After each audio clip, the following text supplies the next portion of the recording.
안녕하세요. 미국주식론 대학의 미준입니다. 4월 17일 오늘의 미국주식 뉴스를 시작합니다. 오늘도 변함없이 미국 주식 투자의 정석을 지키고 있는 미준에 오신 것을 환영합니다. 어제 방송 초반에 제가 최근 들어서 미준 방송 컨텐츠가 조금 변한 이유를 제 나름대로 좀 피력을 해봤습니다. 과거에는 미준 방송에는 장밋빛 미래만 존재했었죠. 근데 최근에는 이제 부정적인 소식을 많이 전달해 드리고 있고요. 특히 테슬라 그리고 애플 관련해서 부정적인 뉴스가 줄을 잃었던 것 같습니다.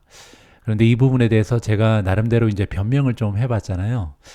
근데 어제 방송 보시고 정말 많은 분들께서 격려의 메시지를 남겨주셨습니다. 지금 보고 계신 화면은 제가 미존 채널 운영하면서 이제 분석 툴로 활용하는 그런 크리에이터들을 위한 페이지인데요. 여기 보시면 이제 뷰 수도 나와 있고 커멘트 수도 나와 있잖아요. 어제 커멘트 수가 무려 123분께서 글을 남겨주셨습니다. 원래는 이제 100개가 넘지 않는 게 보통 추세거든요. 그래서 정말 오래간만에 많은 분들께서 미준 방송 보시고 격려의 말씀, 따뜻한 메시지를 저한테 전달해 주셨습니다. 특히 어제는 테슬라에 투자하고 계신 분들께서 댓글을 많이 남겨주셨더라고요. 그래서 제가 마음고생한다고 생각하셨는지 오히려 저를 격려해 주셨습니다. 최근 들어서 정말 테슬라 관련해서는 좋은 소식보다는 좀 부정적인 뉴스를 주로 다루면서 저도 굉장히 불편한 마음이고요. 하루빨리 테슬라의 모멘텀이 다 살아나서 좋은 뉴스가 좀 가득한 이런 시기가 찾아왔으면 합니다. 최근 들어서 제가 모멘텀에 치우치는 이런 투자 전략을 구사하고 있고요. 그 이유는요, 제가 투자를 진행하면서 이제 주식시장은 당연히 굴곡이 있잖아요. 근데 모멘텀을 무시하고 투자를 하다 보니까 투자 과정이 너무나 힘들다라는 생각을 하게 됐습니다. 우리가 성공적인 투자하는 것도 중요하지만 저는 행복한 투자를 하는 것이 굉장히 중요하다고 생각을 하거든요. 투자가 이렇게 뭐 몇 개월 하고 끝나는 것이 아니고 우리가 최소 5년, 10년, 20년 이렇게 꾸준히 투자를 하면서 투자 자금을 늘려 나갔잖아요. 제가 어제 말씀드린 것처럼 투자에서 가장 중요한 것은 시간입니다. 따라서 투자를 포기하지 않고 누가 오랫동안 롱런 하는가, 이게 굉장히 중요한데 모멘텀을 무시하고 투자하다 보니까요, 그 과정이 너무 힘들다, 고통스럽다, 이런 생각을 한 사람의 투자자로서 하게 됐습니다. 그래서 이제 최근에 모멘텀에 치우치는 이런 투자를 하고 있다, 이렇게 좀 말씀드릴 수가 있을 것 같고요. 모멘텀에 투자하면 뭐 물론 장기 투자하는 사람보다 수익률이 떨어질 가능성도 있죠. 근데 만약에 그 수익률이 많이 차이 나지 않는다면 오히려 고통을 많이 줄여들 수 있는, 과정을 즐길 수 있는 모멘텀 투자가 더 성공적인 그리고 행복한 투자의 방법이다, 저는 그렇게 생각하고 있습니다. 자, 앞으로도 여러분들께 모멘텀에 중심을 둔 미지온 방송을 보내드릴 수 있도록 하겠습니다. 4월 17일 보내드리는 오늘의 미국 주식 뉴스 바로 시작합니다. 오늘도 먼저 어제 미국 증시의 시황부터 정리하도록 하겠습니다. S&P 500 맵을 보시면요, 한눈에 봐도 어제는 혼저세였구나, 이렇게 파악이 가능한데요. 제가 보기에는 빨간색이 녹색보다는 조금 더 많지 않나, 이렇게 파악이 가능합니다. 그리고 이제 테크주만 띄어서 봐도 마찬가지죠. 떨어진 종목도 꽤 많이 있는데요. 애플이라든지 테슬라가 가장 좋지 않았고요. 반면에 엔비디아, 브로드컴, 그리고 AMD 같은 반도체 주식이 힘을 내는 하루였다, 이렇게 정리하면 좋을 것 같습니다. 자, 그리고 어제 Fear and Greed 인덱스가 Fear로 떨어졌잖아요. 다시 한번 확인을 해보시면요, 비슷합니다. 37까지 아직까지 떨어져 있는 상황입니다. 따라서 시장에는 공포감이 굉장히 많이 만연돼 있다, 이렇게 보시면 되고요. 자, 다음에는 S&P 500의 빅스 지수입니다. 공포 지수죠. 어제 큰 폭으로 급등했던 빅스 지수가 2.12% 소폭으로 하락했습니다. 이제는 18.01에 머물러 있고요. 이 빅스 지수가 22, 23, 24 이렇게 올라가게 되면 그때 비로소 우리한테는 줍줍 기회가 찾아온다, 이렇게 우리가 좀 기대를 해볼 수가 있겠죠. 자, 다음에는 3대 지수의 움직임입니다. 다우존스는 0.17% 소폭으로 상승을 했고요. S&P 500은 0.21% 떨어지면서 마감됐습니다. 마지막으로 나스닥은 0.12% 마이너스를 보여줬습니다. 자, 이렇게 3대 지수가 혼조세를 보인 가운데 어제 주가의 흐름이 가장 좋았던 성장주 이름을 보겠습니다. 가장 위를 보시면 DXYZ이 또 나옵니다. 데스티니 테크 100는요, 가장 위에 항상 있습니다. 가장 많이 올라가거나 아니면 가장 많이 떨어지는 이렇게 극적인 모습을 보여주고 있는데요. 어제도 17.95% 상승 추세를 만들어냈습니다. 두 번째로 SMCI가 플러스 10.6%로 마감이 됐는데요. SMCI, 슈퍼마이크로의 주가 흐름이 굉장히 좋았던 이유는 조금 있다가 기사 하나를 통해서 설명드릴 수 있도록 하겠습니다. 다음은 기가클라우드 테크놀로지 GCT가 8.07% 추가적으로 상승을 만들어냈고요. 고릴라 테크놀로지가 7.10% 상승했습니다. 시리미티드 플러스 6.94. 어제 구독자 한 분께서 시리미티드가 왜 이렇게 주가 흐름이 좋냐 이렇게 질문을 주셨는데요. 아직까지 파악이 잘 되지 않습니다. 자, 나중에 제가 알게 되면 그때 알려드리도록 하겠습니다. 리비안이 플러스 3.69, 레딧 플러스 2.85, 업사트 플러스 2.73, 애쉬 플러스 2.44, ASML 플러스 2.31, 사운드하운드 AI 플러스 2.27, KLA 플러스 2.18, 벌팁 홀딩스 플러스 2.09%로 가장 주가의 상승 흐름이 좋았다. 이렇게 정리가 가능합니다. 다음에는 어제 주가 흐름이 가장 좋지 않았던 종목의 순위인데요. 가장 위쪽을 보시면 퍼시픽 바이오가 무려 50.6% 폭락을 했습니다. 하루 만에 이렇게 주가가 많이 떨어진 이유가 굉장히 궁금하죠. 자, 여기 나와 있는데요. 가이던스를 업데이트했는데 기대치보다 너무나 많이 떨어졌습니다. 따라서 어닝을 발표한 건 아니고요. 어닝 발표에 앞서서 우리의 가이던스는 이렇게 업데이트 됐다. 이렇게 발표한 거죠. 자, 밑에 숫자를 보시면요. 지금 현재 시장의 컨센서스는 다음 분기에 매출이 50.27 밀리언 정도를 만들어낼 것이다. 이게 시장의 예상치죠. 자, 그런데 어제 발표한 내용에 따르면요. 50.27은 불가능하다. 우리는 38.8 밀리언 정도 만들어낼 수 있다. 이렇게 발표를 한 겁니다. 그 얘기는요, 작년 매출에서 오히려 하락을 하는 거죠. 따라서 지금 시장에서는 이 성장주에 대한 매출의 성장을 기대하고 있는데 성장을 못한다. 이렇게 발표를 하면서 주가가 50% 이상 떨어지는 계기가 마련됐다. 이렇게 보시면 될 것 같습니다. 사실 퍼시픽 바이오는요, 그동안 지속적으로 굉장히 많이 떨어져 왔습니다. 1년간 87.28%나 떨어졌거든요. 가장 고점이 이쯤이죠. 13.88달러에서 계속해서 떨어지잖아요. 따라서 모멘텀이 좋지 않은 주식을 들고 있으면 얼마나 위험한지 우리가 다시 한번 확인을 해볼 수가 있을 것 같습니다. 자, 여기 레이팅 서머리를 보시면요. 시킹알파랑 연계되어 있는 애널리스트는 바이를 주고 있고요. 월가의 전문가들, 월가의 애널리스트 역시 바이를 주고 있었습니다. 따라서 굉장히 좋은 평가를 받고 있는 주식이었죠. 하지만 퀀트를 보시면요. 계속해서 스트롱 셀을 주고 있거든요. 한번 보여드리죠. 레이팅으로 들어가서 퀀트 레이팅이 언제부터 셀을 받고 있는지 이쪽입니다. 여기 보시면 5달러. 한때 5.62까지 유지가 됐었는데요. 이때부터 스트롱셀, 강력 매도를 받고 있었거든요. 그때가 2024년 2월 27일입니다. 그때부터는 이제 강력 매도를 주장하고 있었는데 결국은 이렇게 주가가 50%나 떨어지는 일이 발생을 했다. 이렇게 보시면 될 것 같습니다. 자, 따라서 다시 한번 퀀트 레이팅의 정확도를 우리가 확인해 볼 수가 있었고요. 자, 두 번째로 DJT, 트럼프 미디어 앤 테크놀로지가 또 떨어졌습니다. 마이너스 14.17%로 이제 한 달 만에 주가가 41% 이상 폭락을 해버렸고요. 세 번째로 마이크로 스트래티지가 6.13% 추가적으로 떨어지면서 이제 한 달 만에 주가가 거의 30% 급락을 했습니다. 자, 그만큼 모멘텀이 떨어지면 위험성이 있다. 이렇게 볼 수가 있는 거고요. 펠로톤 역시 5.78% 하락했고요. 앨범알이 마이너스 5.30, 플러그 파워 마이너스 5.26, 차지 포인트 마이너스 5.06, 인텔리아 마이너스 4.84, 모비라이 마이너스 3.89, 에디타스 마이너스 3.78, 블룸에너지 마이너스 3.52, 텔로독 마이너스 3.10%로 가장 좋지 않은 주가의 흐름을 보여줬습니다. 다음에는 미준 탑13의 성적인데요. 어제 나름대로 선방했습니다. 지금 보시면 8종목은 플러스를 보였는데요. SMCI가 10.6% 올라가면서 가장 좋았고요. 벌팁 홀딩스 플러스 2.09, 엔비디아 플러스 1.64, 우버 플러스 0.99, 인피니언 플러스 0.59, 비트코인이 소폭으로 상승하면서 63,570에 머물러 있고요. 마이크론 테크놀로지 플러스 0.33, 마이크로소프트 플러스 0.23% 상승했습니다. 반면 5종목은 하락했는데요. 팔란티어가 0.09% 소폭으로 떨어졌고요. 아마존이 마이너스 0.16, TSMC 마이너스 0.24, 펄솔라가 마이너스 1.64, 마지막으로 테슬라가 2.71% 추가적으로 하락하면서 이제 테슬라의 주가는요, 6개월 만에 무려 38% 이상 급락을 해버렸습니다.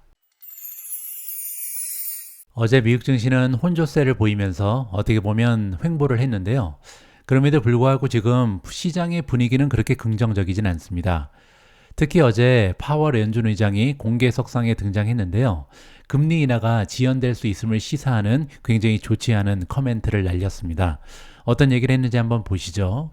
제롬 파월 연준 의장은 놀랍도록 높은 인플레이션 수치가 잇따라 발표되자 정책 입안자들이 금리 인하를 예상보다 더 오래 기다릴 것이라는 신호를 보냈습니다.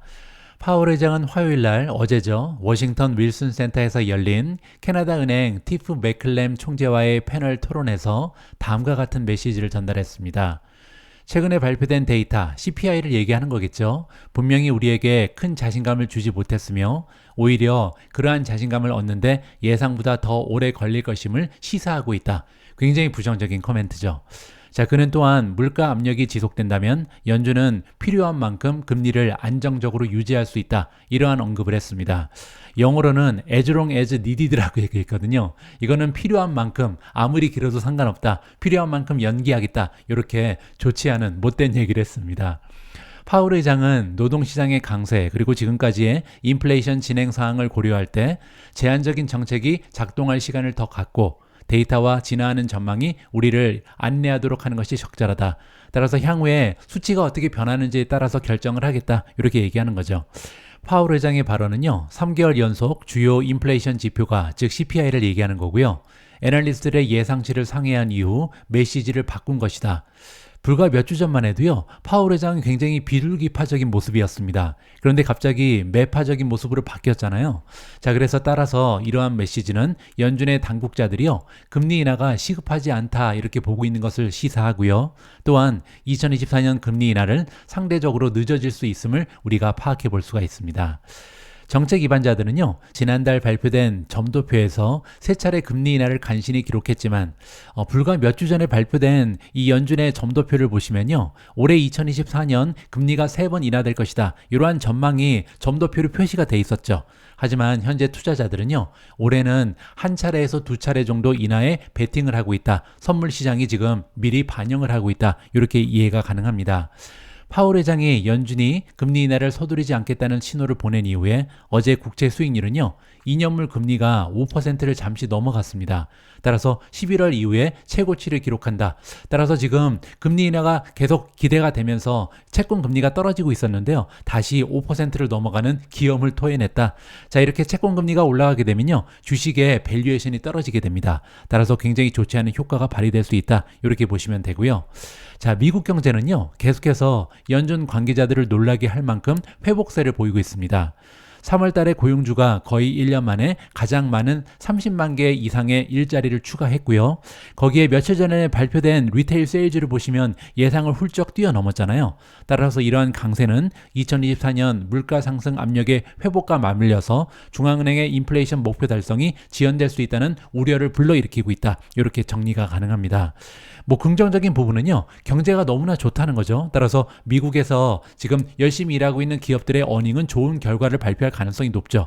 하지만 그럼에도 불구하고 주가는요, 실적 곱하기 멀티플인데 이 멀티플은 계속해서 올라가기는 어렵다. 왜냐하면 채권의 금리가 올라가고 있기 때문에 오히려 안전자산에 비해서 매력도가 떨어지고 있는 위험자산의 멀티플은 떨어질 가능성이 있다. 이렇게 부정적으로 해석이 가능한 거죠. 자, 그리고 어제는요, 파월 의장이 금리 인하를 서두르지 않아야 될 또 다른 이유가 발표가 됐는데요. 이번에는 IMF의 보고서입니다. IMF가 미국의 경제 성장률 전망을 큰 폭으로 상향 조정했거든요. 자, 이게 무슨 얘기인지 잠깐 보여드리죠. 자, 이게 내려가서 보시면요. IMF가 2024년 미국의 성장률 전망치를요. 원래 이제 1월 달에는 2.1% 정도 될 것이다. 이렇게 예상치를 발표했었는데요. 이거를 무려 2.7%로 올렸습니다. 2.7%면 굉장한 성장률이거든요. 따라서 이제는 미국 경제는 오히려 굉장히 붐을 이루고 있다. 팬데믹 전보다도 오히려 좋은 수준입니다. 따라서 미국 경제 지금 걱정할 필요 없다. 따라서 연준 입장에서는요. 이렇게 미국 경제가 너무나 탄탄한 모습을 계속해서 지켜내고 있는데 굳이 인플레이션이 다시 올라갈 수 있는 위험을 감수하면서 이 금리를 인하할 필요가 없는 거죠. 조금 더 지켜볼 필요가 있다. 따라서 6월 달은 물 건너갔다. 개인적으로 판단을 하고요. 자, 그리고 추가적으로 전 세계적으로도 경제 성장률이 굉장히 괜찮습니다. 자, 국제통화기금 IMF가 발표하기를요. 미국과 일부 신흥시장의 강세를 언급하면서 하면서 올해 세계 경제 성장률에 대한 기대치를 높였습니다. 따라서 지금 세계 경제 성장률이 생각보다 괜찮을 것이다 이렇게 발표를 한 건데요. 그 주요 이유 중에 하나가 바로 미국입니다. 미국이 그만큼 좋다 이렇게 우리가 정리를 하면 좋을 것 같고요. 화요일에 발표된 세계 경제 전망에서 올해 세계 경제 활동이요. 1월에는 예상치가 3.1이었는데요. 거기에서 0.1%포인트 상승한 3.2%까지 성장이 가능하다 이렇게 밝혔습니다. 자, 그리고 2025년의 성장률은 3.2%. 따라서 올해도 그렇고 내년도 그렇고 계속해서 세계 경제는 3.2% 정도 올라갈 수 있다 이렇게 보시면 될 것 같습니다. 다음으로 준비된 기사는 엔비디아 관련된 소식이고요. 엔비디아는 반도체 회사가 아니다라고 주장하는 전문가가 있습니다. 자, 그런데 그냥 전문가가 아니고요. 월가 최고의 애널리스트 마크 리파시스의 의견이거든요. 자, 그래서 오늘은 마크 리파시스가 누군지 먼저 보여드리고 이 기사를 읽어보도록 하겠습니다. 마크 리파시스는 제프리즈의 애널리스트인데요. 여기 보시면 8,783명 중에 2위에 랭크가 되어 있습니다. 따라서 정말 최고의 전문가라는 거죠. 석세스 레이트를 보시면 71%, 따라서 10개의 주식을 선정하면요. 그 중에서 적어도 7개 이상은 맞아 떨어지고요. 과거 1년 동안의 수익률은 32.2%를 기록하고 있습니다. 10개 중에 7개 맞는 게 뭐 얼마나 대단한 거냐 이렇게 물으실 수 있는데요. 대부분의 애널리스트들은 석세스 레이트이 잘해야 60%입니다. 따라서 70%를 넘어가는 석세스 레이트는 굉장히 드문 거다 이렇게 보시면 되고요. 자, 그러면 어떤 얘기를 하고 있는지 한번 살펴보시죠. 에버코어 ISI 애널리스트들은요. 엔비디아에 대한 리서치 평가를 아웃퍼폼, 즉 매수로 설정하고 목표 주가를 기존의 780달러에서 1160달러까지 상향 조정했습니다. 그러면서 이제 이 칩 제조업체를 반도체 회사가 아닌 생태계 플레이로 보고 있다 이렇게 발표를 했고요. 에버코어에 따르면 컴퓨팅은요, 대략 15년에서 20년마다 발생하는 뚜렷한 시대를 거쳐서 발전한다고 합니다. 따라서 계속해서 진화를 하는데 한 15년에서 20년의 주기가 있다는 거죠. 그리고 이들은 이러한 것을 컴퓨팅의 지각 변동이라고 부르는데요. 지금 이러한 컴퓨팅의 지각 변동이 일어나고 있다. 이렇게 우리가 유추를 해볼 수가 있겠죠. 역사적으로 이러한 변화는 컴퓨팅 경험의 모든 구성 요소를 통합하는 단일 기업이 주도하는 경우가 많다라고 합니다. 따라서 15년에서 20년마다 한 번씩 스타 기업이 나온다는 거죠. 이러한 하나의 독점 기업이 이러한 시대의 진화를 주도한다. 이렇게 보시면 될 것 같고요. 얘가 써 있는데 메인 프레임은 IBM이 주도를 했고요. 미니 컴퓨터는 DEC, 그리고 피처폰 같은 경우는 노키아가 주도를 했고요. 마지막으로 스마트폰은 애플이 주도를 했죠. 따라서 그 시대를 풍미하는 최고의 기업이 하나씩 등장하기 마련이다. 이렇게 보시면 되겠죠. PC 시대는 특히 칩, 하드웨어, 그리고 소프트웨어에 특화된 여러 회사로 세분화될 수 있었다는 점에서 굉장히 독특했다. 따라서 과거에는 없었던 현상이 PC 시대에는 도래를 했었다는 거죠. 그러니까 칩을 만드는 회사, 하드웨어를 만드는 회사, 소프트웨어를 만드는 회사가 각각 있었는데 이러한 추세가 없어질 것이다. 이렇게 얘기하는 겁니다. 많은 투자자들이 엔비디아를 평가할 때 이러한 모델을 잘못 적용하고 있다라고 주장을 합니다. 그 얘기는요, 엔비디아를 하드웨어 기업이다 아니면 칩 기업이다 이렇게 보는 사람들이 많이 있다는 거죠. 에버코어 애널리스트들에 따르면요, 이러한 각 시대의 지배적인 기업들은 일반적으로 시장 가치의 약 80%를 점유했다라고 합니다. 그리고 나머지는 경쟁 업체가 차지한다.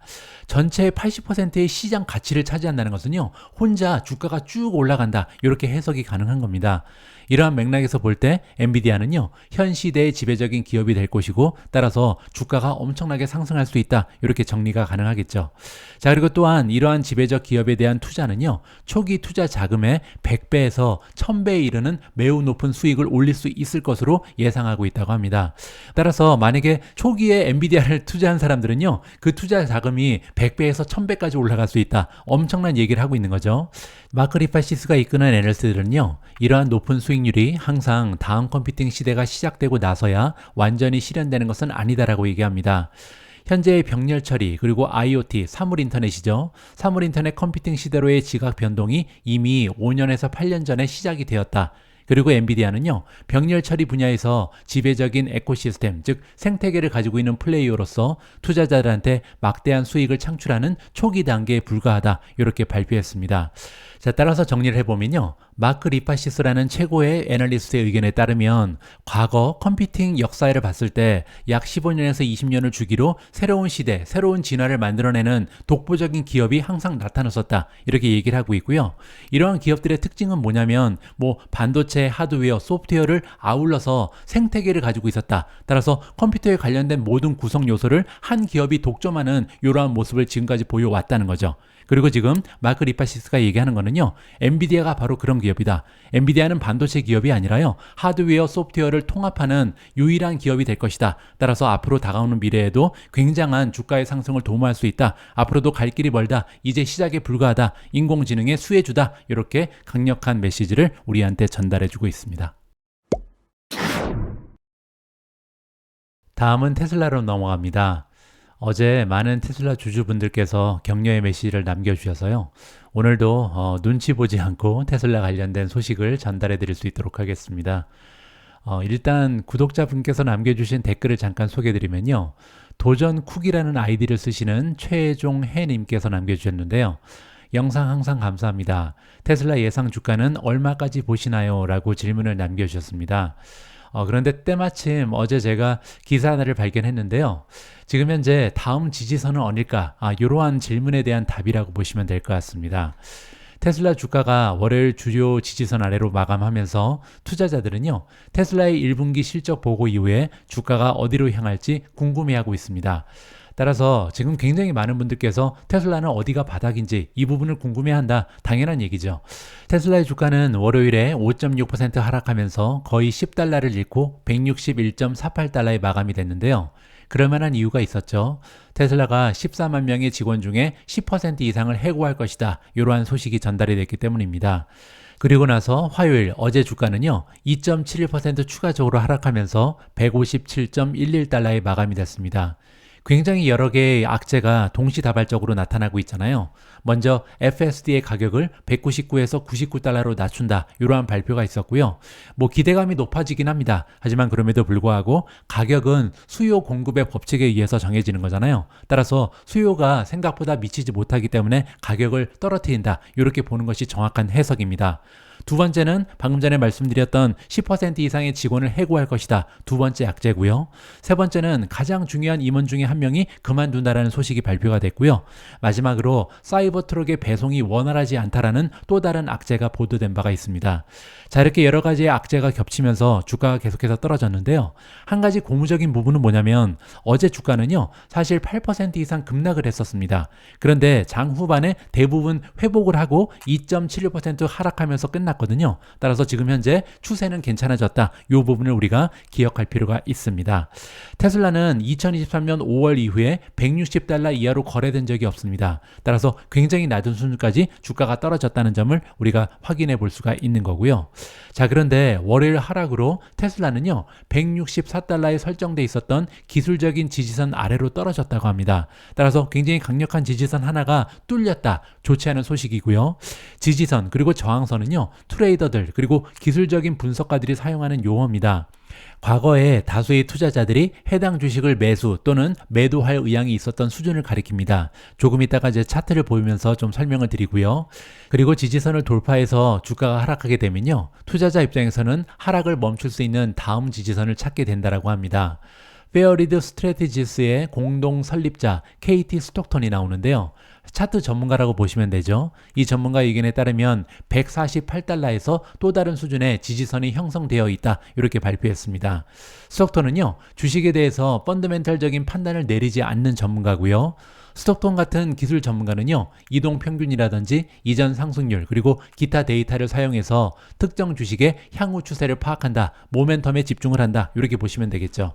자, 이제 테슬라 주가는요. 투자 심리를 변화시킬 만한 중요한 변수가 나타나지 않는다면 148달러 수준까지 하락할 수 있다. 이게 이제 차트 전문가의 의견이죠. 자, 그런데 실적 발표가 다가오고 있습니다. 따라서 변수가 없으면 148까지 떨어질 수 있는데 변수가 있다는 거죠. 테슬라는요. 4월 23일 시장이 마감된 이후에 1분기 실적을 발표할 예정입니다. 이 결과에 따라서 투자 심리가 좋게 될 수도 있고요. 아니면 더 나쁘게 바뀔 수가 있겠죠. 실적 발표 후 컨퍼런스 콜에서 테슬라의 CEO인 일론 머스크는요, 투자자들한테 테슬라의 성장세가 회복될 것이라는 확신을 심어줄 필요가 있다. 자, 만약에 이런 확신을 심어줄 수 있다면 드디어 주가가 반등을 할 수 있는 거고요. 그렇지 못하고 만약에 일론 머스크 입에서 앞으로 조금 더 나빠질 것이다, 장기간 이러한 침체가 지속될 것이다, 이런 언급이 나게 되면 추가적으로 주가가 폭락할 가능성도 있습니다. 자, 테슬라의 주가 차트를 잠깐 보여드리면요, 아까 앞에서 차트 전문가가 148이 또 하나의 지지선이 있다, 이렇게 말씀드렸잖아요.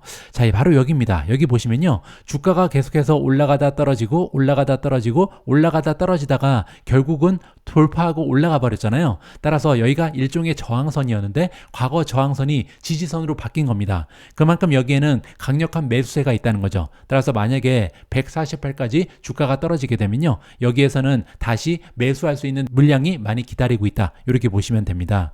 자, 그리고 만약에 148이 뚫리게 되면요, 그 다음은 어딘지 한번 보시죠. 자, 여기 보시면은 여기에서도 두 번이나 반등한 것을 볼 수가 있는데요. 126입니다. 따라서 157 다음으로는 126의 강력한 지지선이 형성되어 있다, 이렇게 보시면 되고요. 만약에 126까지 뚫리게 되면 다음은 여기겠죠. 자, 여기 보시면 계속해서 쭉 떨어지던 주가가 갑자기 급등하는 추세를 보이잖아요. 따라서 여기에서는 지금 투자자들이 이만큼 떨어지면 됐다라는 심리가 굉장히 강력하다, 그렇게 볼 수가 있고요. 여기는 110입니다. 따라서 지금 3단계로 계속해서 지지선이 형성되어 있다는 것을 우리가 차트를 통해서 발견해 볼 수가 있었습니다. 다음으로 준비한 내용은요, 기사는 아닙니다. 그런데 소중한 구독자 한 분께서 요청을 해주신 부분이 있어서요, 잠깐 설명을 드리고 넘어가면 좋을 것 같습니다. 원옥손님께서 남겨주신 글이고요. 안녕하세요. 부탁이 있어요. 나이가 있다 보니 은퇴 자금으로 배당주를 생각했어요. 배당주를 한번 다뤄주시면 안 될까요? 라고 요청을 해주셨습니다. 자, 그래서 제가 오늘 CK알파를 이용을 해서 최고의 배당 주식을 찾는 방법을 잠깐 언급을 해드리도록 하겠습니다. CK알파 메인 페이지 오셔서요, 여기 왼쪽에 메뉴를 오픈하시면 여러 가지 다양한 메뉴가 뜨죠. 저 같은 경우는 이제 포트폴리오를 많이 만들어놔서 굉장히 복잡해 보이는데요. 가장 밑에 쪽에 주요한 내용이 나옵니다. 여기 보시면 최고의 스톡, 톱 스톡이 나오고요. 두 번째는 최고의 ETF, 세 번째는 스톡 스크리너, 네 번째 ETF 스크리너가 있습니다.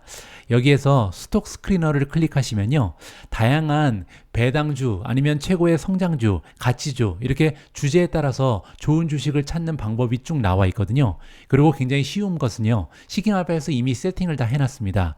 자, 여기 보시면 퀀트 스코어를 가지고 가장 좋은 주식을 선택하는 방법, 그리고 두 번째는 탑 레이티드 스톡이고요.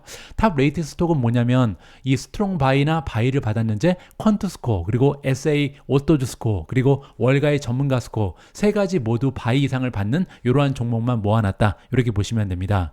세 번째는 퀀트 디비던드 스톡이 있잖아요. 이거는 이제 퀀트를 기준으로 했을 때 최고의 배당 주식이다, 이렇게 보시면 되고, 네 번째는요, 하이 디비던드 일드인데 이거는 이제 배당주 중에 배당률이 가장 높은 이러한 주식만 모아놨습니다. 6% 이상 되는 이러한 주식이고요. 퀀트 레이팅이 스트롱 바이나 바이 이상이 된다, 이렇게 지금 기술이 돼 있죠. 자, 그리고 마지막으로 톱 디비던드 스톡은요, 여기 나와 있는 것처럼 2% 이상의 배당률을 주고, 그리고 스트롱 바이나 바이를 주는데 그냥 퀀트 스코어뿐만 아니라 SA 오토 스코어, 그리고 월가의 전문가 스코어, 세 가지 모두 바이 이상이다, 이렇게 기준이 확립이 되어 있습니다. 자, 이 기준을 한국어로 보고 싶으신 분들은요, 오른쪽 마우스 클릭을 하시면 여기 이제 트랜슬레이트 코리안이 있죠. 그래서 한국말로 바꿀 수 있는 기능이 많이 준비가 되어 있습니다. 저 같은 경우는 이제 마이크로소프트를 이용을 하는데요. 여러분들 중에서는 이제 엣지 말고 구글의 크롬을 사용하시는 분들은 구글 번역을 이용하시면요, 다양한 정보를 다 한국어로 요즘에는 볼 수가 있다는 점을 여러분들 기억하시면 좋을 것 같습니다. 다시 오리지널로 바꿔서 좀 보여드리도록 하죠. 자, 이 중에서 제가 볼 때는 많은 분들께서 아마 배당률이 높은 종목을 좀 원하실 것 같아서요, 하이 디비던드 일드 스톡으로 넘어가도록 하겠습니다. 자, 여기 클릭하시면요, 순위가 쭉 나오죠. 총 74개의 배당 주식이 추천이 되고 있고요. 아까 말씀드린 것처럼 퀀트 스코어가 굉장히 높다, 매수 이상으로 지금 나와 있고요. 그 중에서 이제 배당률이 6% 이상 되는 주식만 74개가 소개가 되고 있습니다. 자, 이 중에서 어떤 주식을 선택해야 될지 잘 모르겠죠. 따라서 여기서 이제 선택하기 위해서는 지금 배당이 가장 중요하잖아요. 배당으로 들어가는 게 좋을 것 같습니다. 디비던드를 클릭하시고요. 자, 그러면 배당에 관련된 여러 가지 지표가 나오는데요. 그 중에서 오른쪽으로 조금 더 이동을 해보도록 하겠습니다. 가장 마지막에 보시면요. Year of Growth 그리고 Consecutive Years가 나오는데요. Consecutive Years는 뭐냐면 몇 년이나 연속적으로 배당금을 지급했는가 이 내용이고요. 그리고 Years of Growth는 얼마나 오랫동안 계속해서 배당금을 성장시켜 왔는가 이 부분을 보여주고 있습니다. 제가 볼 때는 Years of Growth가 가장 중요하지 않을까 판단을 하는데요. 자, 여기 보시면 여러 가지 주식이 쭉 뜨는데 33년 동안 배당금을 한 해도 거르지 않고 올려준 주식이 있습니다. 바로 NNN이죠. 자, 이 주식에 대해서 잠깐 공부를 하고 싶으면 다시 앞으로 들어오셔서요. 자, 여기 보시는 것처럼 배당에 대한 여러 가지 기준이 성립되어 있는데요. 세이프티, 안전이 B-, 성장률은 B-, 일드가 이제 배당률이죠. 배당률이 B, 그리고 컨시스턴시, 즉 일관성 있게 배당을 지급하고 있는가 A+를 받고 있습니다. 따라서 저 같은 경우는 이 컨시스턴시가 굉장히 중요하다고 생각을 하고요. 자, 여기 보시면 일드가 있는데 두 가지가 있죠. 하나는 TTM, 또 하나는 포워드인데요. TTM은 과거 1년을 기준으로 합니다. 과거 1년 동안 5.7%의 배당을 지급했다. 이렇게 보시면 되고요. 다가오는 미래에는 5.74%가 예상이 되고 있는 거죠. 자, 그리고 조금 더 중요한 내용으로 건너갑니다. 자, 이쪽으로 오시면요. 페이아웃 레이시오가 있는데 69.41%죠. 이 얘기는 뭐냐면요. 지금 현재 만들어내는 1년간 만들어내는 순이익에서 69%를 이용해서 배당금을 나누어 줬다. 이렇게 보시면 됩니다. 이 수치가 예를 들어서 막 100% 이렇게 되면 굉장히 위험하죠. 왜냐하면 순이익보다 페이아웃 레이쇼가 높아지게 되면, 즉 100%를 넘어가게 되면요, 배당금이 지속될 가능성이 없습니다. 따라서 페이아웃 레이쇼가 아무리 많아도 80% 이하는 돼야 된다, 개인적으로 판단하고요. 자, 그리고 다음에 중요한 게 이제 그로스 성장률이죠. 자, 여기 보시면 디비던드 그로스 3이어가 나오죠. 과거 3년간 배당금을 몇 퍼센트 올려줬는가? 2.66% 평균적으로 올라갔고요. 과거 5년 동안은 2.6%가 올라갔습니다. 그리고 아까 말씀드린 것처럼 과거 33년 동안 단 1년도 거르지 않고 지속적으로 배당금을 올려준 기업이 NNN이다. 이렇게 보시면 되고요. 자, 그 밑에 보시면 O라는 배당 주식이 나옵니다. 여러분들 잘 아신 리얼티 인컴이죠. 리얼티 인컴 같은 경우는 과거 26년 동안 단 1년도 쉬지 않고 계속해서 배당금을 지급해 왔고요. 또 올려줬습니다. 자, 여기 보시면요. 배당 성장률이 과거 3년간 4.15% 그리고 5년 평균은 3.59%라는 것을 파악해 볼 수가 있는 거고요. 페이아웃 레이시오도 74.35%, 뭐 비교적 높은 편이지만 나쁘지 않다. 80% 이하다. 이렇게 보시면 될 것 같고요. 지금 현재 배당률을 좀 보도록 하죠. 자, 여기 나와 있습니다. TTM으로 보시면 6.05% 그리고 포워드로 보시면 6.07이 나와 있거든요. 따라서 과거 30년 넘게 지속적으로 배당을 올려준 기업인데 배당률이 6%가 넘어간다. 굉장히 좋은 배당 주식이다. 이렇게 우리가 살펴볼 수가 있는 거죠. 자, 이런 식으로 여러분들께서 원하는 기준을 보시면서 최고의 배당 주식을 직접 한번 검색을 해보시면 좋을 것 같습니다. 자, 그리고 지금 제가 보여드리는 화면은 시킹알파 프리미엄 멤버십에 가입하신 분들만 보실 수가 있거든요. 다시 한번 말씀드리지만 제가 볼 때는요, 시킹알파 프리미엄 멤버십은 미국 주식에 투자하시는 모든 분들께서 가지고 계셔야 되는 굉장히 소중한 툴이라고 생각을 합니다. 제가 올려드리는 영상의 밑에 설명란을 보시면요, 제가 항상 시킹알파 프리미엄 멤버십 20% 할인 링크를 올려드리거든요. 여기를 통해서 들어가시면 20% 할인된 가격에 연회원이 되실 수 있다. 이렇게 보시면 됩니다. 월로 따지면요, 2만원에서 25,000원 사이입니다. 굉장히 적은 금액이거든요. 여러분들 소중한 투자 자금을 지키기 위해서 이런 투자는 필요하다, 개인적으로 판단합니다. 아직까지 시킹알파 프리미엄 멤버십 없으신 분들은요, 이번 기회에 꼭 소중한 투자 자금을 지키기 위해서 시킹알파 멤버가 되시기를 바람해 봅니다. 오래간만에 슈퍼마이크로 관련된 소식이고요. 이번에 슈퍼마이크로 컴퓨터의 목표 주가를 1,500달러에 제시한 투자기관이 있습니다. 그러면서 이제 어제 주가가 많이 올라가는 계기가 많이 됐는데요. 구체적인 내용을 한번 살펴보시죠. 슈퍼마이크로 컴퓨터의 주가는요, 목표 주가를 기존의 600달러에서 1,500달러까지 거의 3배 가까이 올린 루프캐피탈 애널리스트 아난다 바루아의 초강세 리서치 노트에 힘입어서 상승세를 보이고 있다. 이렇게 나와 있습니다. 자, 일단은 아난다 바루아의 성적표부터 보여드려야겠죠.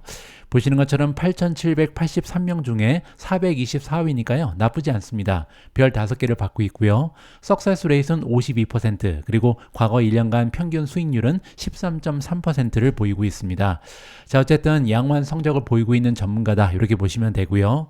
화요일에 주가는 10.6%나 상승했습니다. 목표 주가를 1,500까지 올렸기 때문에 굉장히 커다란 호재가 발생한 거죠. 그리고 올해 들어서 243%의 상승률을 기록했다, 이렇게 보시면 되고요. 지난 12개월 동안 주가는 무려 794%나 급등한 종목입니다. 바로와에 따르면요, 이렇게 강세 전망을 제시한 이유가 AI 서버 시장에서 마이크로소프트의 입지에 대한 자신감이 높아졌다, 이렇게 설명을 하고 있습니다. 자, 그래서 이 주식이 미래 수익의 20배에서 30배 정도로 지속적으로 거래될 수 있다, 이렇게 생각을 밝혔는데요. 그 얘기는 뭐냐면 퍼져 PER이 20배에서 30배 정도는 유지될 수 있는 기업이다, 이렇게 지금 이야기를 하는 겁니다. 그의 목표 주가는요, 2026년이 됐을 때 슈퍼마이크로가 300억 달러에서 400억 달러의 매출을 올린다, 이렇게 지금 가정을 하는 거고요. 그렇게 되면 주당 순이익이 50에서 60달러 정도의 순이익을 올릴 수 있다, 이렇게 지금 얘기를 하는 겁니다. 따라서 EPS가 50에서 60인데 멀티플이 20배에서 30배죠. 따라서 예를 들어서 30 곱하기 50은 1500이잖아요. 이런 식으로 목표 주가가 설정이 됐다, 이렇게 보시면 됩니다. 우리의 리서치에 따르면 슈퍼마이크로의 비즈니스는 여전히 건전하며 3월 분기 실적과 6월 분기 가이던스가 견고할 것으로 예상한다, 이렇게 바로와가 얘기하고 있고요. 슈퍼마이크로의 이번 분기 가이던스는 37억 달러에서 41억 달러의 매출을 예상하고 있습니다. 가이던스라는 것은 이제 기업이 자체적으로 설정한 목표다, 이렇게 보시면 되고요. 월가의 컨센서스는 40억 달러입니다. 자, 그런데 바로와가 보기에는요, 실제 매출 금액은 41억에서 45억 달러의 범위가 될 것이다. 따라서 가이던스도 굉장히 보수적이었고 지금 월가의 컨센서스를 뛰어넘는 굉장히 좋은 실적을 발표할 것이다, 이렇게 예상을 하는 거죠. 그리고 6월 분기의 가이던스 역시도 3월에 발표한 수치보다 증가할 것으로 예상하고 있습니다. 자, 바로와가 보기에는요, 슈퍼마이크로의 장기적인 AI 매출 잠재력이 계속해서 과소평가되고 있다, 이렇게 생각을 한다고 썼고요. 그는 2025년 6월 회계연도의 전체 매출을요, 240억 달러를 보고 있습니다. 그런데 지금 시장의 컨센서스는요, 208억 달러에 불과하거든요. 따라서 다른 전문가들은 지금 바로와에 비해서 굉장히 보수적인 목표를 설정하고 있다, 이렇게 보시면 되겠죠. 자, 그리고 2024년 회계연도의 예상 매출인 146억 달러보다 64%나 높은 수치가 바로 240억입니다. 따라서 바로와의 매출 전망이 맞아떨어진다면 성장률이 앞으로도 60%를 넘어가는 굉장히 고성장을 이루는 기업이다, 이렇게 우리가 기대를 볼 수가 있겠죠. 자, 그뿐만이 아닙니다. 2026년 회계연도 매출도요, 300억을 찍을 수 있어, 이렇게 지금 바로와가 보고 있거든요. 그런데 지금 시장의 컨센서스는 232억 달러입니다. 따라서 현재 바로와의 주장 그리고 나머지 애널리스트의 주장이 상당히 좀 많은 갭이 있는 거죠. 자, 누구의 말이 맞아 떨어질지는 우리가 직접 어닝 결과를 확인할 필요가 있을 것 같고요. 자, 그리고 한 가지만 더 보여드리겠습니다. 슈퍼 마이크로 컴퓨터의 밸류에이션인데요, 현재 밸류에이션은 43.63입니다. 아까 바로와가 20배 에서 30배 정도의 PER을 유지할 수 있다, 이렇게 얘기했잖아요. 자, 그 얘기는 뭐냐면 지금 현재는 이 PER이 상당히 높게 설정이 돼 있는데요, 계속해서 성장이 가속화되고 있기 때문에 향후에 이 PER은 떨어질 수 있다, 이렇게 보는 거죠. 참고로 PEG를 보시면요, 0.80에 불과합니다. 따라서 PER이 높은 상태지만 성장률이 워낙 좋기 때문에 PEG 레이쇼는 상대적으로 1.0 밑으로 떨어져 있다, 이렇게 정리를 하면 좋을 것 같습니다. 오늘 마지막으로 준비한 내용은 ASML의 어닝 결과입니다. 제가 방송 녹화를 시작하기 바로 전에 미주온 채널에 커뮤니티 포스팅을 통해서 미주온 속보로 전달을 해드렸는데요. 작년 대비 매출이 무려 26.6%나 감소했습니다. 따라서 주가가 조금 떨어질 가능성이 있는데요. 자세한 내용을 한번 읽어보시죠. ASML이 수요일 발표한 1분기 어닝 결과에 따르면요, 순이익은 예상치를 상회한 반면 매출은 예상치를 하회했습니다. 따라서 그 유명한 미스가 발견된 거고요. 하지만 다행인 점은요, 연간 전망은 그대로 유지한다, 이렇게 발표했습니다. 자, 구체적인 숫자를 한번 보시죠. 순 매출 같은 경우는 52억 9천만 유로를 만들어냈는데요, 예상치는 53억 9천만이었습니다. 따라서 1억 유로가 모자랐다, 이렇게 보시면 되고요. 자, 그리고 순이익은 12억 2천만 유로를 발표했는데요. 예상치는 10억 7천만 유로에 불과했다. 따라서 순이익은 굉장히 좋았죠. 자, 그리고 중요한 점은요. 순매출은 전년 동기 대비 21.6%가 감소했고요. 순이익을 보시면 무려 37.4%가 감소했습니다. 따라서 AI 수혜주라고 생각하는 ASML이 굉장히 좋지 않은 실적을 발표했다. 이렇게 정리가 가능한 거죠. 자, 그리고 그거보다 더 안 좋은 소식이 있는데요. 바로 예약입니다. 예약이라는 것은 미래의 매출을 대변하잖아요. 따라서 지금 현재 예약이 어떤 수준을 보이는가 굉장히 중요합니다. ASML의 장비 순 예약은 1분기 3개월 동안 36억 유로를 만드는 데 그쳤습니다. 지금 현재 매출이 52억인데 지금 예약은 36억밖에 안 된다는 것은요. 미래의 매출이 굉장히 약해질 것이다. 이렇게 우리가 부정적으로 해석이 가능하죠. 따라서 이 36억 유로는요. 전년 동기 대비 4% 감소했고요. 12월 분기 따라서 3개월 전과 비교하면 무려 3분의 2 가까이 급감했습니다. 자, 여기 나와 있는 것이 ASML의 예약 현황인데요. 계속해서 좋은 추세를 보이다가 감소했죠. 그리고 지난 분기에 굉장히 좋았습니다. 그런데 갑자기 급감하는 모습을 보였다. 3분의 1 수준으로 뚝 떨어졌다. 이렇게 보시면 되겠죠. 작년에 스마트폰 그리고 노트북 같은 가전제품의 수요 약세로 인해서 이러한 기기용 반도체를 생산하는 칩 제조업체들이 타격을 입었습니다. 따라서 그 결과 ASML 장비에 대한 수요가 굉장히 약세를 보였다. 이렇게 우리가 좀 이 배경을 설명해 볼 수가 있는 거고요. ASML은 이전에 2024년 순 매출이 2023년과 비슷할 것으로 예상한다. 이렇게 발표한 적이 있습니다.